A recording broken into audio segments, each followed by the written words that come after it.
Assalamualaikum warahmatullahi dan salam sejahtera kepada bangsa walabiari sekalian.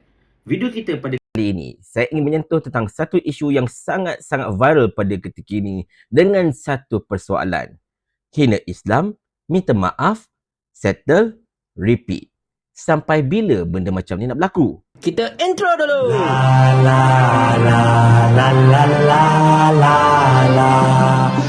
Cerita ni macam ni, tuan-tuan dan puan-puan sekalian. Baru-baru ini, kecoh satu Malaysia berkenaan dengan KK dekat Bandar Sunway telah kantoi jual token yang telah diimport dari China, di mana token itu ada perkataan Allah di sana.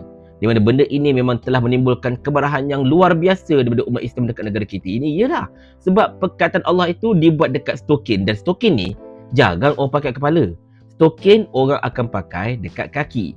Jadi secara tak langsung, design itu mengatakan bahawa Allah ini akan diletakkan dekat kaki, which is benda ini memang tidak boleh dimaafkan sama sekali sebenarnya. Bayangkanlah tuan-tuan sekalian, kalau kita letak kaki kita muka orang, orang confirm marah, betul tak? Kalau kita pijak kepala orang, orang confirm akan mengamuk. Apatah lagi kalau kita letakkan Allah yang maha mulia dekat kaki atau tempat yang berkaitan dengan kaki. Ini tidak boleh dibiarkan, langsung tak boleh dibiarkan. Tetapi selama ini, memang kita perhatikan banyak je kisah-kisah macam ni. Benda-benda yang orang kata apa, inadvertently menghina Islam dan sebagainya. Dan biasanya akan disudahi dengan pihak yang terlibat meminta maaf, kemudian orang kita pun maafkan dan kemudian settle. Kemudian benda itu akan berlaku lagi sekali. Dan benda itu tengah terjadi pada ketika ini. Pihak pengurusan KK Mart siap buat satu sidang media, siap beratur ramai-ramai dia punya bos-bos semua, minta maaf, siap tunduk lagi depan kamera, cakap minta maaf, kami tersilap, kami terbahas pandang, tolong jangan boykot kami. Itu kata-kata mereka. Mereka cukup takut dengan perkataan boykot itu sebab memang sudah ada ura-ura orang-orang Islam mahu boykot KK Mart. Dan sekarang ini, perkataan boykot memang merupakan satu mimpi ngeri bagi mereka ini, terutamanya pengusaha-pengusaha yang bukan Islam. Sebab mereka dah lihatlah apa yang terjadi dekat McDonald's, apa yang terjadi dekat KFC, apa yang terjadi dekat Starbucks Amerika Utara, sampai kerugian lebih 40 juta ringgit. Tak pernah rugi semua hidup, sekali boykot ambil kau, rugi sampai 40 juta ringgit lebih. Punya power kuasa boykot kita sebenarnya, tuan-tuan dan puan-puan sekalian. Sebab selalu kita kata dah, orang-orang Melayu ini, walaupun mereka tidak memegang ekonomi, tetapi kuasa membeli ada pada orang-orang Melayu. Ini adalah satu fakta yang setiap orang kena akui. Dan benda ini boleh digunakan untuk tujuan yang baik dan juga boleh mencapai maksud kita sebenarnya. Sebab sekarang ini kita ambil contohlah, katakanlah kalau KK Supermart ini diboykot oleh orang-orang Melayu. Dan kebanyakan KK ini pun dibuka dekat kawasan-kawasan orang Melayu. Yelah, KK ni convenience sebenarnya. Dia buka 24 jam, barang-barang semua ada kat situ dan sebagainya. Dan strategi KK ni kalau anda perhatikan, dia akan buka sebelah 7-Eleven. Jadinya kalau orang tak nak pergi 7-Eleven, orang akan pergi ke KK dan macam tu lah. Tetapi sekarang ini bila sudah timbul cakap-cakap hendak boykot KK Mart, maka mereka pun dah cuak, mereka pun dah takut sebab mereka tahu kesan boykot itu terhadap mereka memang sangat-sangat luar biasa teruknya. Oleh sebab itulah mereka sanggup untuk buat sidang media, buat muka tak malu masing-masing, tunduk depan kamera, minta tolong jangan boykot kami dan sebagainya. Tetapi persoalan, adakah patut kita memaafkan saja KK ini sebab mereka terlepas pandang dan sebagainya? Bagi saya, tuan-tuan sekalian, ini secara peribadilah, bukanlah untuk orang kata apa menggalakkan itu ke ini dan sebagainya. Cumanya, untuk produk-produk yang dijual dekat mana-mana pasar raya ini, sefaham saya, mereka ini memang akan cek inventory. Mereka tak akan ambil produk itu, orang kata apa, jual buta macam tu, tak. Mereka akan cek. Mereka bukan tak boleh cek, mereka akan cek. Terutamanya, at least, bila nak gantung dekat kedai tu. Takkanlah masa kau gantungkan produk kat kedai tu kau tak check kot. Of course lah kau akan check. Macam dah letak tak ada harga ke apa-apa ke, mesti kau nampak benda tu. Takkanlah tak nampak. And then kalau macam dia kata, oh terlepas pandang sebab kita import, kita nampak benda tu sebenarnya sebagainya.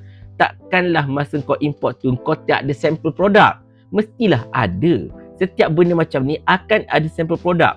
Mana-mana pengilang, dia takkan hantar produk kosong. Dia takkan hantar produk itu betul-betul macam tu je. Sebab biasanya orang kedai, dia akan jual satu produk itu lepas dia tengok sampel. Dia bukannya jual produk itu kosong-kosong macam tu je kan. Jadi, kalaulah kita nak bincang macam mana sekalipun, nak pusing macam mana sekalipun, pihak KK Mart ini tak kira lah daripada bahagian pengurusan ke ataupun bahagian kedai itu sendiri, at least some part of the layer mesti tahu bahawa itu adalah token yang tak bagus sebenarnya untuk dijual. Memang benda itu tak patut dijual sama sekali. Tetapi itulah dia. For some reason, benda itu boleh lepas pelbagai layer penapisan, boleh pula digantung dekat KK Mart itu atau diletakkan dekat KK Mart, siap ada tanda harga apa semua, sedangkan benda itu jelas-jelas. Perkataan Allah itu pun bukan tersembunyi. Nampak je masalah je. Tetapi itulah dia. Benda ini macam sangat-sangat tak logik kalau kita nak katakan, oh mereka ini terlepas pandang dan sebagainya. Kalau mereka terlepas pandang, nampak sangat mereka ini langsung tak care dengan apa saja produk yang mereka jual. Bayangkan, benda yang obvious macam token yang tertera kalimah Allah itu pun mereka boleh terlepas. Apatah lagi kalau produk-produk yang lain yang mungkin tak begitu nampak pada mata kasar. Sebagai contoh, produk expired. Atau sebagai contoh, produk yang rosak ataupun yang cacat dan sebagainya. Banyak benda-benda yang kita cakap terus terang, nampak sangat mereka ini langsung tidak cakna terhadap apa yang mereka jual. Dan oleh kerana sebab itulah, saya sebenarnya secara asasnya menyokong mana-mana pihak yang menyeru agar KK Mart ini diboykot. Tak tahulah boykot sebentar waktu ke selama-lamanya ke wallahualam bisawab untuk memberikan pengajaran kepada mereka. Tetapi macam saya katakan selalu, ini terpulang pada anda semua. Kalau anda nak boykot ke apa-apa ke whatever ke, itu terpulang. Saya tak boleh paksa dan saya tak akan menghasut. Cumanya untuk diri saya sendiri, saya menyokong mana-mana pihak yang mengatakan kita kena boykot KK Mart ini untuk memberikan pengajaran buat mereka.